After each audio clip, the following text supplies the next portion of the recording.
दखानाव हाबबाय दा आङो बे जाहैबाय बेंटल बाजारनि सिङाव मोसानायनि माने बे सासे मानसिया गोबाव समनिफ्रायनो माने बे बेंटल एरियानिफ्राय फार्स्ट टाइमावहाय बियो माने बिउटि पार्लार खुलिजेनदोंमोन आरोना माखासे जाहैबाय नैबावहाय दखाननि दङ ओमफ्राय नैबे सिङाजों बे लाइना सिङाजों हाबनांगौ ओमफ्राय नैबावहाय दखाना गैथ'आ बर्थमान दा बे खालिथ' ओमफ्राय नै ओरैहाय दङ नैबावहायबो दङ ओमफ्राय नै दहायबो खालिथ' ओमफ्राय नैबे बिउटि पार्लार दङ जाहैबाय दहाय बे सिङाव जाहैबाय बिउटि पार्लार ओमफ्राय बे सिङावनो माबा जाहैबाय मा होनो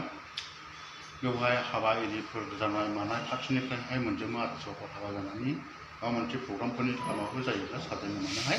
नैबे बुस्थुफोर बेयाव दङ आरो अब्ला गामिनि सिङाव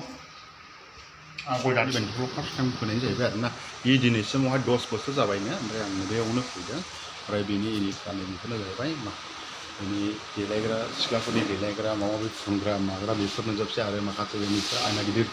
दङ ओमफ्राय नैबो आयना दङ उल्थां फाल्थाङो आरो बेफोर जाहैबाय हाबानि ड्रेस इदिफोर दंलाबायो जाहैबाय जेनेबा हाबायावल' बाहायो ना माबा मोनसे प्रग्राम हाबायाव बिदि ओमफ्राय सोरबा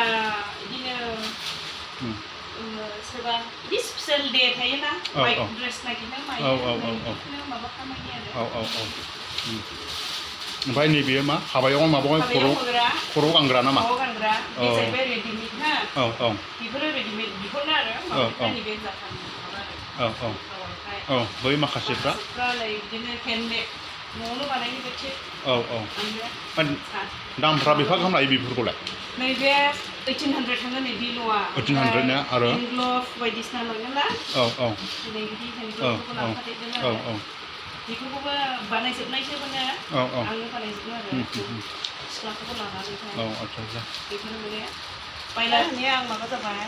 दा 10 years रानिं जाबाय आरो फार्स्ट आङो बेंटलावहाय आंना सिगां ट्रेनिं सेन्टारबो दंमोन आं बेयाव बिदानि न'आव होयोमोन गाज्रि बिदानि न'आव एक्स प्रिन्सिपाल हाई सेकेन्डारि प्रिन्सिपालनि न'आव सानसुमा बेखौ मिथिखायो दा बिसिनि न'आवनो होयोमोन आरो दा बिजों होनाय बे मासजों 10 years रानिं जाबाय दिनैसिमाव फार्स्ट टाइम माने आंनो होदों आरो बेंटलावहाय माने आंजों बे मथा-मथि बेंटलनि पार्लारफ्रा आंजोंनो ट्रेनिं दा नोंनि आन्दारावबो जादों बिसोरो ना नोङो मोनसेल' बै बाजार गेजेराव होग्राल' बेल' नङा भुटानाव लादोंमोन फ्रायानो बांसिनानो नोंनि आन्दारावबो जाबांसिन आंनि आन्दारावसोमोन ओमफ्राय आं दा पार्लारखौ मान साजाया नोला माने साजानायजों खोथा गैया आरो गावनि बेक्तिक अन्तरनिफ्रायसो नालाय रोंनाया रोंगौथिया साबागाव साक्सेसफुल नांगौ हेपि जालांनांगौ बास डेक'रेसनजों नङा गावनि हेन्ड माबाजोंसो डेक'रेसन खालामनांगौ मानसिखौ मडिफाइ आच्छा बे आब'आ धेरथि नार्जारि ना आब'नो बे गामिनिखा नामा जोंना बेंटल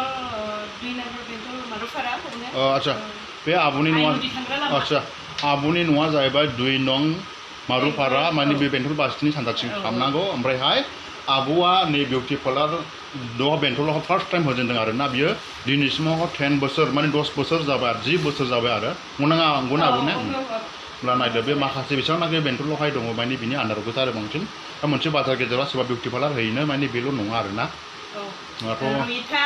नार्जारि बे माने भुटानाव लादों आरो बावाखै 2 yearsल' जाबाय बे बाद बाखिया गासिबो बै बेंक खाथियाव खुलिनाय मानेफ्राव माने आं जेब्लानाखि ट्रेनिं सेन्टाराव दंहैयो शिलंआवहाय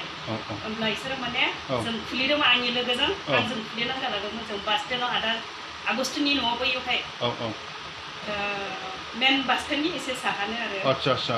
ओमफ्राय बे गासिबो जोंनिनो साननानै नायोना आंनिबो ब्रान्सआवहाय आच्छा मोजाङैनो दं सार्टिफिकेट मोननांगौ गावबागाव नोंनिफ्राय अर्डार होदों बेखौहाय माने थिग बेबायदि थाङा आरो एडभान्सखौ लाखागोन ना फुराखौ लाखाजोबखागोन एडभान्सल' 1/2% लाखियो ओमफ्राय दा बे 1/2% लाखिनायावबो माने माखासेफ्रा सुबाय अर्डार खालामबाय गावसिनि फसायनाय बायदि बिबारफोरखौबो आं गावसिनि फसायनाय बायदि कालेक्सन खालामनाबो माने उनाव केन्सेल खालामो ओमफ्राय मोजांबो रेसपेक्टिं होफैया आरो ओरैबायदि माने नांले माले एसे रिटार्न खालामफिनोबा मोजां जायो मायो बेबायदि अबस्थायाव जोंनि बे बेंटलावहाय एसे दंबावो आरो बाहेरानिफ्राय फैनायफ्रा लाङो अर्डार हरनानै ओमफ्राय अर्डारखौ आं दा बाहेरानिखौबो खेबसेनो लाखिखानाय जायो 800 खाखायो बियो डिमापुराव शिलंफ्राव बेफोरो 800 खायो बेखौ माने बेखौ नोंनि आखाइजों बानायखानाय नामा आं बानायखानायनिबाबो बे दामा बेसेबां बेनो बेखौ लादों आरो शिलं मावपाट माबायावहाय लादों 12 बाजार मावपाट माबायावहाय कल'नि मावपाट खय बोसोरसिम सोलोंनानै नोंलाय आब'खौ आंनिया माबाया पार्लार कर्सआ 1.5 yearनिखा गासिबो पुरा टटेल 1.5 लाखनि आं खस्थ' लाखादों 150 लाखनि आं 2 बिगा हा फानलायदों 2 बिगा हा फानलायनानै आं सानदों आंनि गायग्रा हाखौहाय 2 बिगा आं फानलांदों आरो ओमफ्राय न'नि मानसिफ्रा एसे गाज्रि मोनदों बिब'फ्रानो गाज्रि मोनदों माने आब'आ सिगांनि समाव जेबो उफाय गैयैयावहाय 2 बिगा हाखौ फाननानै लाबो बेफोरबायदि खामानिखौ मावदों आरो ना गावनि दिनैसिम दा थांनानै दङबो आरो मोजाङै मोजां खामानि सोरखिलांदोंमोन ओमफ्राय आब'आ दा हाखौथ' बायफिननो हाबाय हायाथ' बायफिननो हाबाय दङआनो ओमफ्राय जानोबो थोबाय ओमफ्राय आंनि बिनानावनि फिसा सानैखौबो आं मोजां फोरोंनो हाबाय माने नोंनि जिया बन्द होनाय सिस्टेम बायदिसो खालामनाय जादोंमोन दाथ' माबाफिननोबो हाबाय माबा दङ दासिमावबो आं मोजाङै जागासिनो दं आरो फालांगि खामानिया गाज्रि नङा मेनना बेनोल' फालांगिखौ रोंनानै दस्रा सिस्टेमाव बाहायहैयो अनारफ्राबो जोंनि बर'फ्रा दस्रा सिस्टेमाव बाहायलाङो दस्रा गाज्रि लामायाव बाहायलाङो खिन्थु बिदि बाहायनो नाङा दा जोंबो आंबो बिथिङा बुङा लानाय जायो बिबा आं जिथुबा गावखौहाय बाहायोला हाइफाइ खालामोला आंबो मोजां सलियो खिन्थु बिदि खालामना लानो नाङा जों जायगाखौ उन्नति खालामनांगौ माखासेखौ जों फोरोंनांगौ गावबा गाव उन्नति खालामना जानोहाय माथो सोलोंदों माथो फैसा गारदों जों दस्राखौबो फोरोंनांगौ जों जाहाथे जोंनि लकेलाव उन्नति खालामना जागोन ट्रेनिं होनाया आं माबायावहाय बोसोरसेयाव आङो माबा थायोमोन 4 सेक्सन लायोमोन आं एनजिअनिफ्रायबो फैयोमोन लानो एनजिअफ्राव कन्टेक्ट खालामो बङाइगावनि बोजोंनि सिस्टारफोर कन्टेक्ट खालामोमोन थुरानि सिस्टारफोरनि आंनाव स्टुडेन्टफोर फैयोमोन मानो लांदा लाले माला गाज्रि लामायाव बाहायो बदनामा आंनावसो फैयो रोंफ्रामबाय बाहेरायाव थांबाय मुम्बाइ थांनानैबो दङ बेफोरनो गाज्रि रेकर्ड बायदिसिनाफोर लाहैबाय मुम्बाइ दिल्लीयाव थांनानैबो दंहैयो आंजों सोलोंनाया 3 4 ओरै सानजाहानि निसिमा ओनसोलनि सिख्लाफ्रा दा एसे गाज्रि लामायाव बिसोरो माने खोनानायावहाय बिदि गाज्रियाव थांगासिनो दं आरो दा ट्रेनिं सेन्टारखौ बन्द खालामनानै आं दिनै फिसाल' गावनि खाथियाव आं सालायबाय दा आंजों लोगोसे आं हाजिरा सिस्टेमाव लायो ओमफ्राय बराबर सासे सिख्ला आंजोंहाय थाफायो आंनि दा नैबे नुनाया आंनि बिनानाव जायो आमाइनि फिसाजो बहा थांनो सिख्लालाय